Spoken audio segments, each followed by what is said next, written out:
అంతా అనుకున్నట్టే జరుగుతోంది. అంబటి రాంబాబు జైలు నుంచి బయటకు వచ్చారు. రావడంతోనే బ్యాటింగ్ ప్రారంభించేశారు.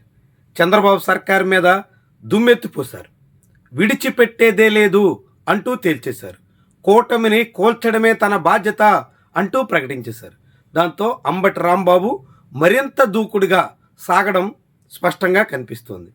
రేపు గుంటూరులో మీడియా సమావేశం పెట్టి తన వైఖరి మొత్తాన్ని వెల్లడించబోతున్నట్టుగా రాజమండ్రి సెంట్రల్ జైలు వద్ద మీడియాతో అంబటి రాంబాబు ప్రకటించారు.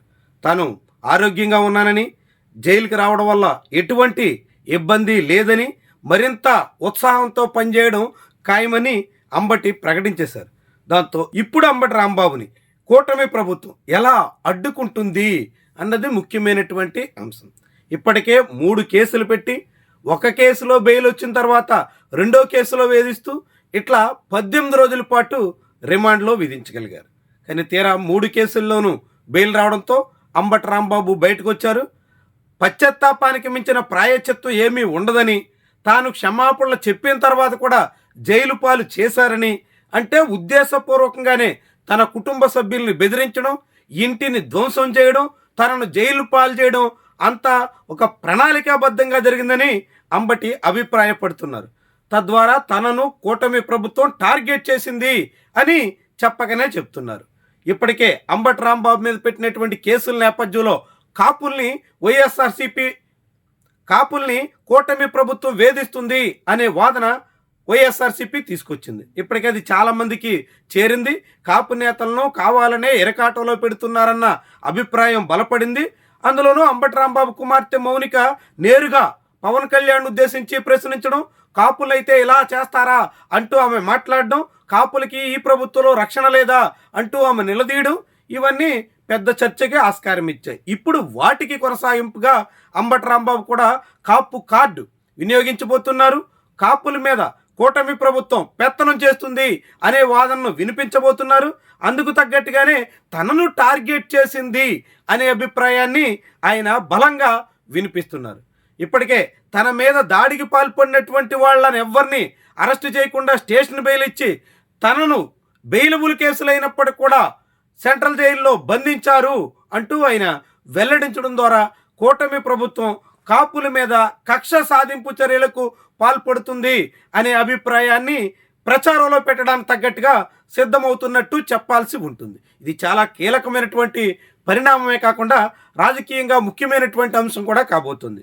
2024 అసెంబ్లీ ఎన్నికల్లో కాపులు గంపగొత్తగా పవన్ కళ్యాణ్ సహకారంతో కూటమి వైపు నిలిచిన కారణంగా భారీ విజయాన్ని దక్కించుకోగలిగారు. కానీ ఇప్పుడు కాపుల్లో అసంతృప్తి మొదలైంది, అసహనం పెరుగుతోంది. అనేక మంది అలకలతో అటు జనసేనని ఇటు టీడీపీని కూడా వీడే పరిస్థితి వచ్చేస్తుంది. ఇలాంటి సమయంలో కాపుల్ని కక్షాపూరితంగా వేధిస్తున్నారు అనే వాదనను మరింత ముందుకు తీసుకెళ్లే ఉద్దేశంతో వైఎస్ఆర్సీపీ ఇప్పటికే ప్రయత్నాలు ప్రారంభించింది. అంబటి రాంబాబు దాన్ని మరింత ముందుకు తీసుకెళ్లే ప్రయత్నంలో ఉన్నారు. అలాంటి సమయంలోనే అంబటి రాంబాబుని ఇరికించడం కోసం ఒకదాని వెంట ఒకటన్నట్టుగా 3 కేసుల పరంపర నడిచింది.